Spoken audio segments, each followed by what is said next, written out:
ang pao ya tu ni tu da kaltan chianga online sermon aban sinjam kya thei dinga hinna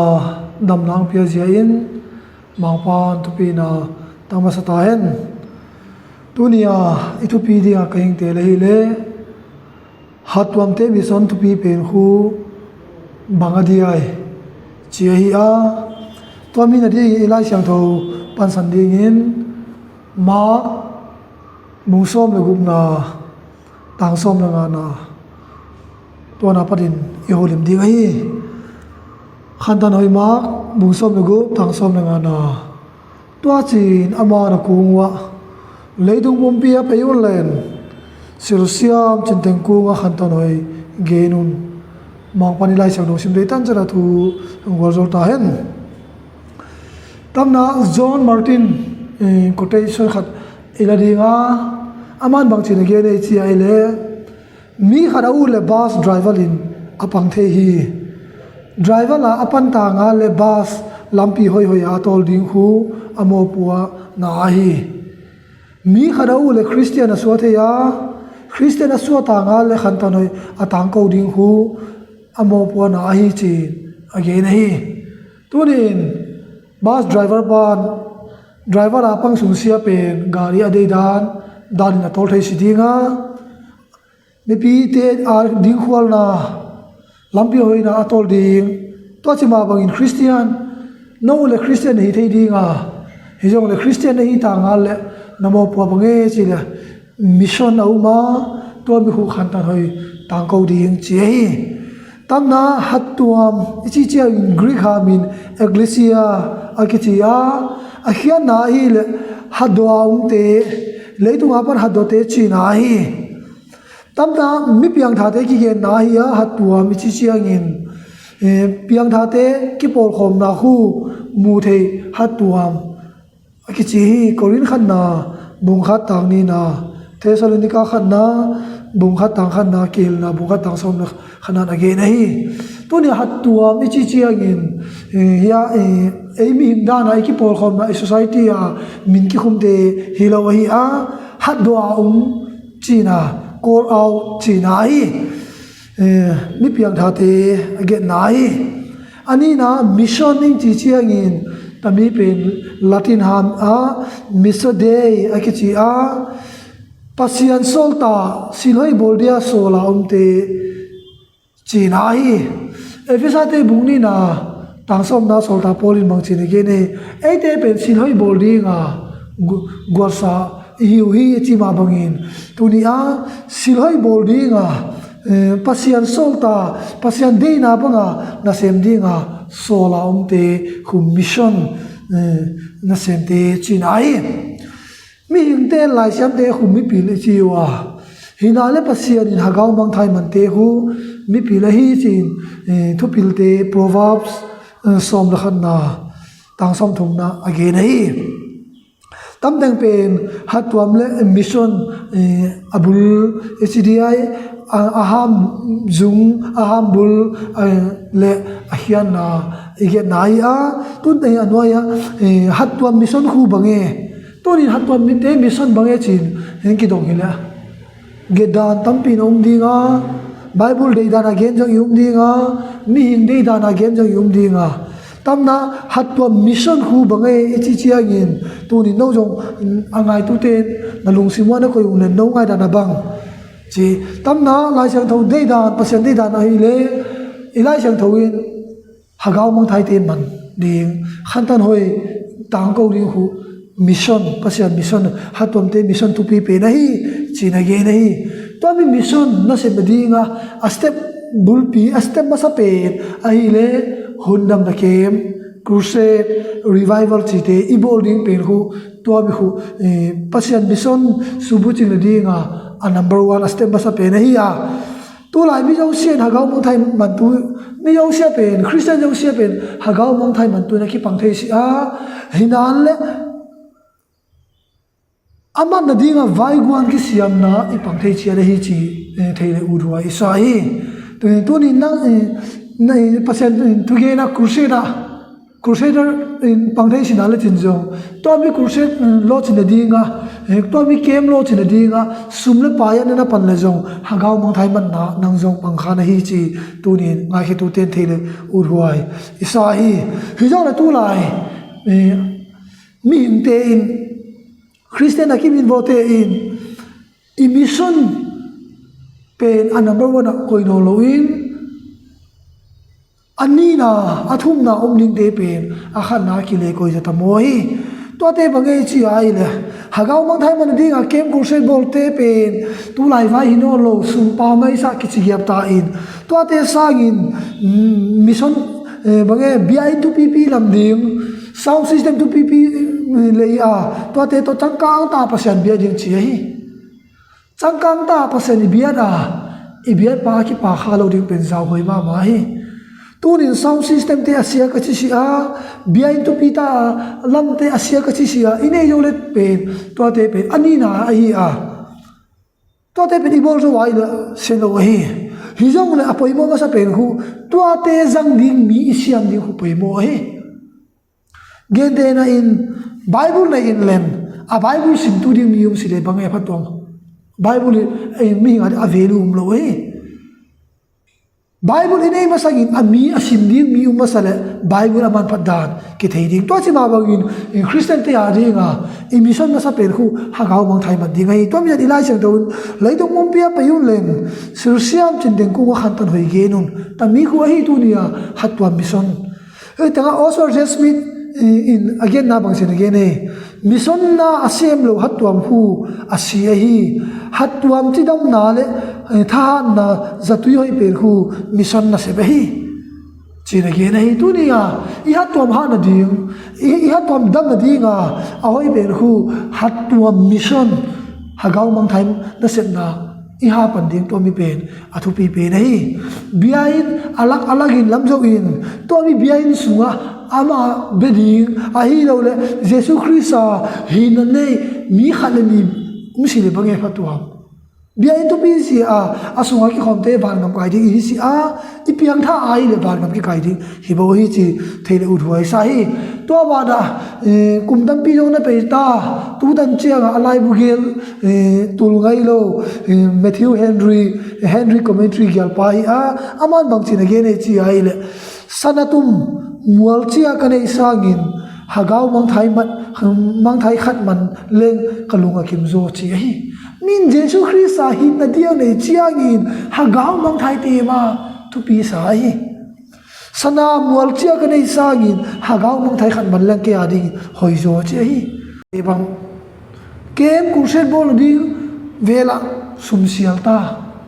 kem crusade bol kanon si Hattuom si sinagenwa to mi gen te ku nga gen no ma hi la kem crusade Hattuom no lo le nang jong kem crusade a piang tha nei le na piang na Hattuom lo di hingi chi le bangai dan nei di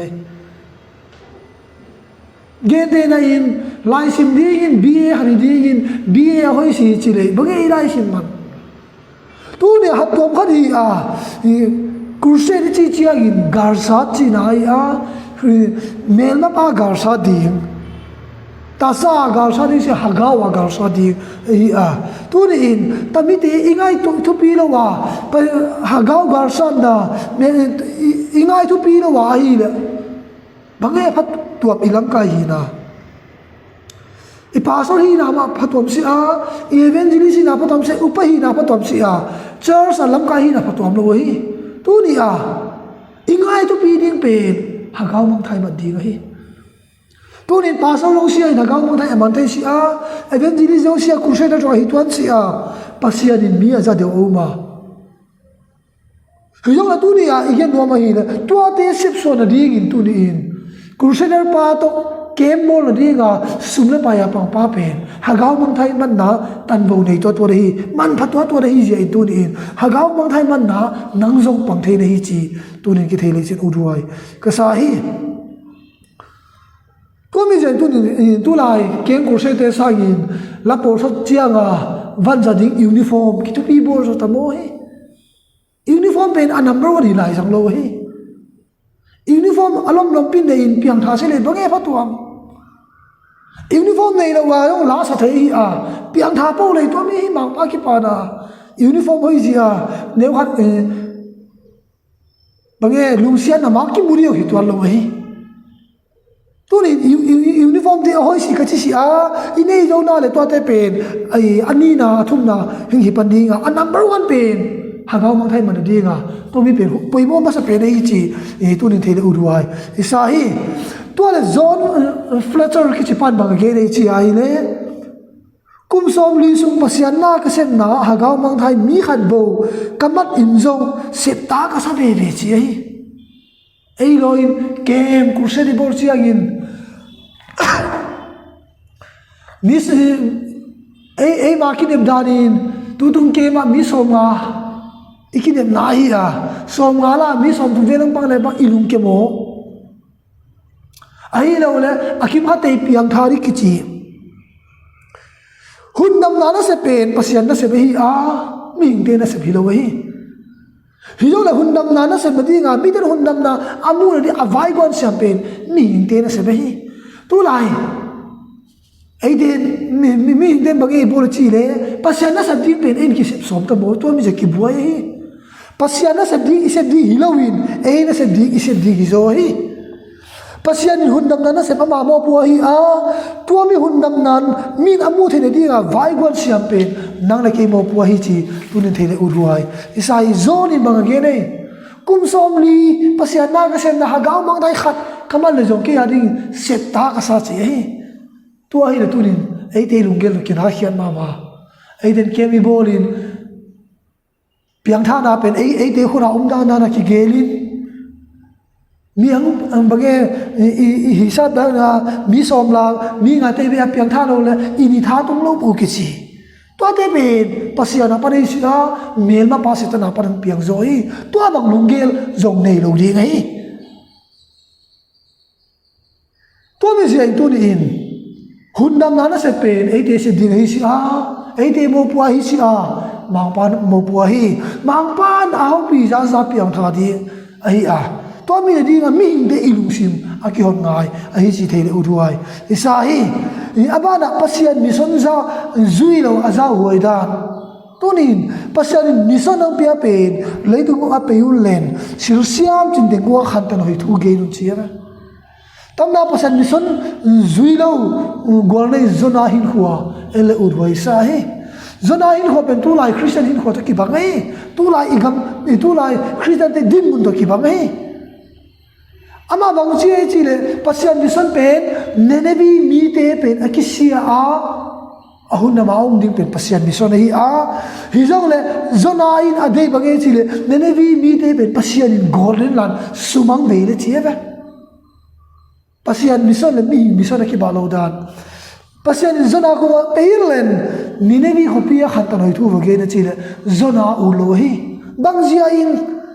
nenevi mi den apa ana tha zia wa thang pai de nahi tu lai Christian te jong mi tu asila yang bol te tu asila I bol jo wa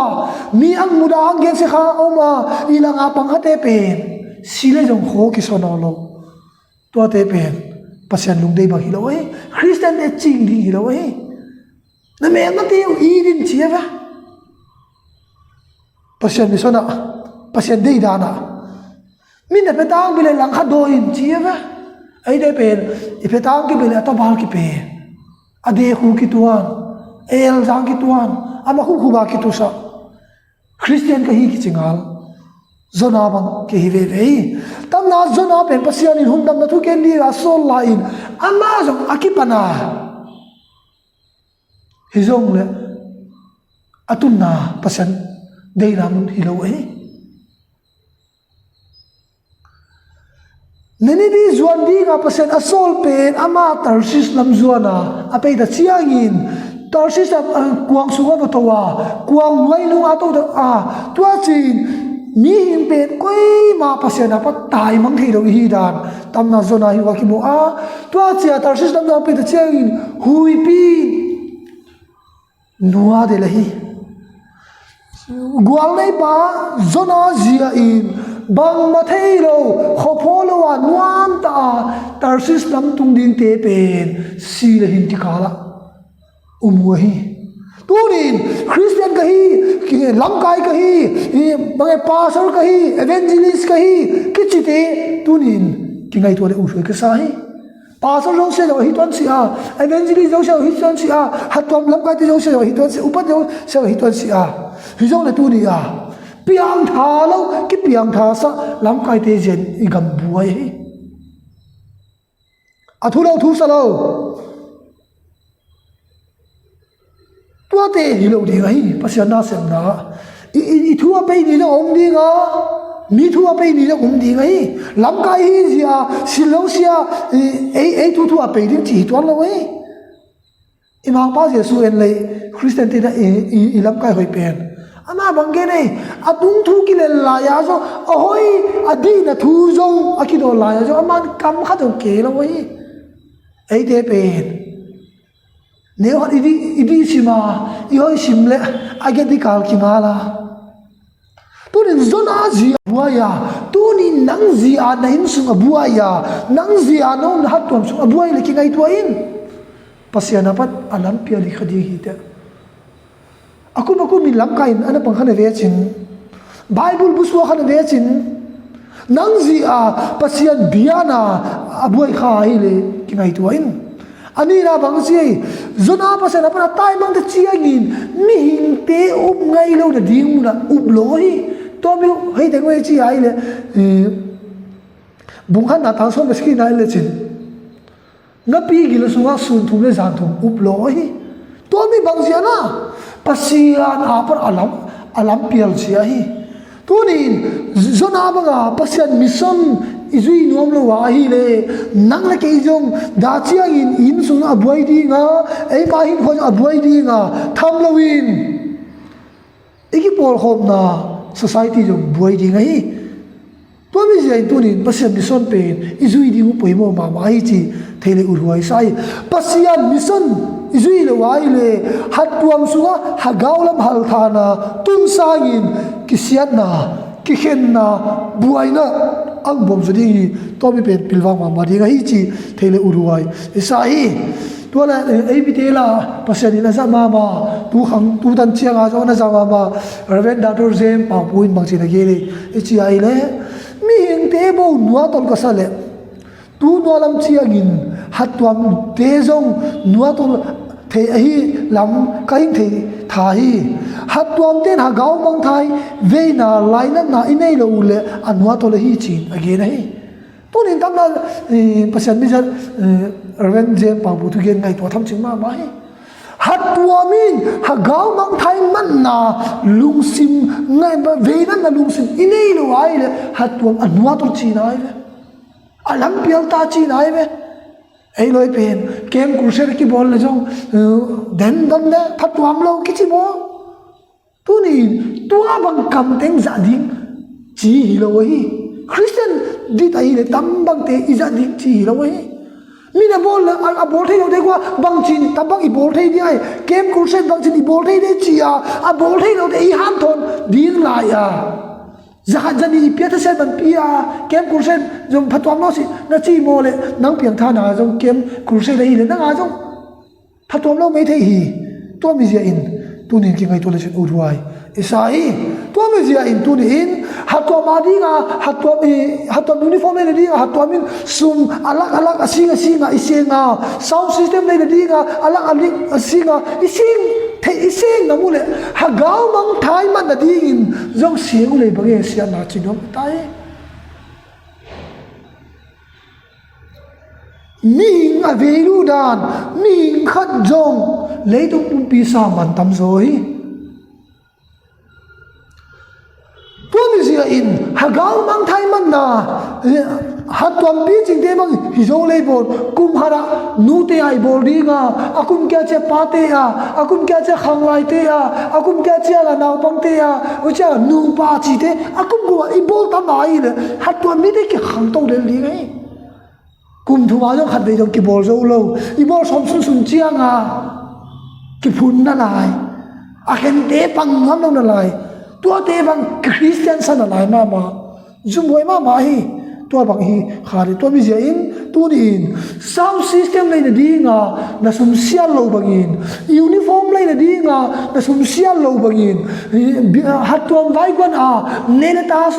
adi na sum sia lo bangin Hagau mngthai man na dinga sum sia lo din Hattuom lam kai de ka hi nge nei tunin koi no Hattuom chi ai si ta mi ngai Hattuom lam kai ta mi ngai na ta mi sarma ngai khate ko kang gen nuam hi le nang no na nang zia in kem Crusade be bur som te in tua mi ding apan lain pang somin anang tu in pang som sin chi kai nge re ai atom nai chi gen dinga pasianin nang zangin no na Hattuom dam san nuam hi tunia na Hattuom yum na Hattuom adam na dinga ai poimo ma sa pe nei pa sol pa chi ngai lo lam kai de chi ngai lo Hattuom dam na di ma sa pen nang nahi nang na dam na sang ngai nang na hoi ma sang ngai nang na phan ma sang ngai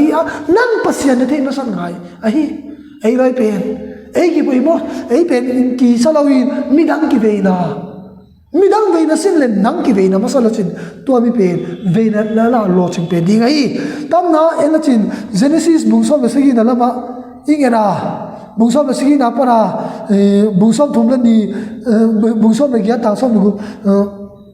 na ingera ai le jong Goliath tang thu te alai chang to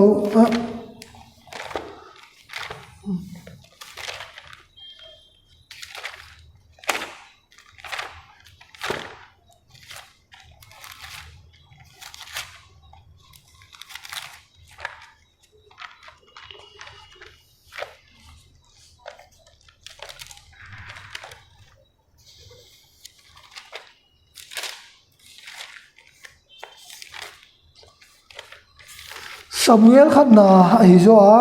Samuel khan na bungsom le sigi la par ing sim su ai le tua hun la in Philistine de mi han ma Goliath ji in Israel te su la zan chitu ni no wi hi zo le tam na ing ta chia in Israel te adi aleng ni na David tom hun lai leng hinai no hi apa pilam ching me hi au te kumpi pa no na sem tu la ha si pe pang au te hi yang pe la in Goliath in Israel te simo in Israel te la mi khan ki teng khia un len ke to ki hau di nga ken ka zo le no te ka so le san nam di wa ama na zo ko te so le salam di chi again line Israel te pe chitu ru he to ba hom la in David in bange he tam na te tan lo pan bang chi da na pasian ta te chi simoli le chi ai tam na David ji ai Israel te amang bat na wa parin lungwan na moi tu ni nang jong la pil mai the pil lo mai the hao mai the hao lo mai the bol the mai the bol the lo mai the hi jong le pasian muanga na ki pan na le nang ji ai Hattuom sunga boy na te be the nang zia in sunga boy na be di nang zia in nam sunga kho sunga boy na be di na ki pan lo zia hi bo hi to mi David bangin hang sang tai pasien muangin ki pan ngam le ei zia in mang pan iki pol khom na ium na society ium na Hattuom pen gwaljo mama dinga hi chi thele udwa isai tu ni pasian mission bage chi igen ta pasian mission pen peyun len sirsiam chin den ku Hattuom hi thu ge nun chi hi tu ami le Hattuom ten tu ami mission pen iset di ipiswa din pen imo puai piang tha na pen ta na hun sia mi piang tha ha din ha pasian thu atang ko di ko amo pai zona banga pasian mission ingai sa lo le da chia in boi na mai pin ang tuam dinga in su ang tuam dinga inam su ang tuam dinga ikipol khom na Hattuom jong tuam dinga tua chia in men ma pasitan ki pa ma dinga hi tua mi zia in tu ni in Hattuom han na ding Hattuom han mga pichin na dingin apoy mo masapen kem Crusade ipi boarding to mi ma ay ming ti adinga pasian mission iset na dinga alam piyum sunte tam na urbar chapman ki patu gen hoi tan ngai to le chu ko da alai sang thong ni apia da cha alai sang thong isim dinga aman bang chin ge ne Johan bungthum na tangsom le giat bi pa na simin len tua na pasian thutan na mai tua ding te hu na in su mi te na tua mi te na nam mi te ti in gelin len tua zo chiang in zuan khan na bunga tangsom ni na e pa na simin chi ai ala chang do sim vai zuan bung thum na tangsom mi get pi ban bang gen sile hinal aging talo po ma siam mo tan sa zo hi ta hi pasian ta pa tang khan nei sun aging talo zia un ti tami zuan bung thum na tangsom mi get na simin len tang na pasian tu tan na mi piang tha lo aging tan pasian ging talo ti hu na in su mi na un na ding gelin len tua do chiang in zuan khan na bunga tangsom ni na simin chi a to min bang ge chi a hi le koi po ta pa nei in hinna anei ta hi che tua min ta min akin no pen bangi le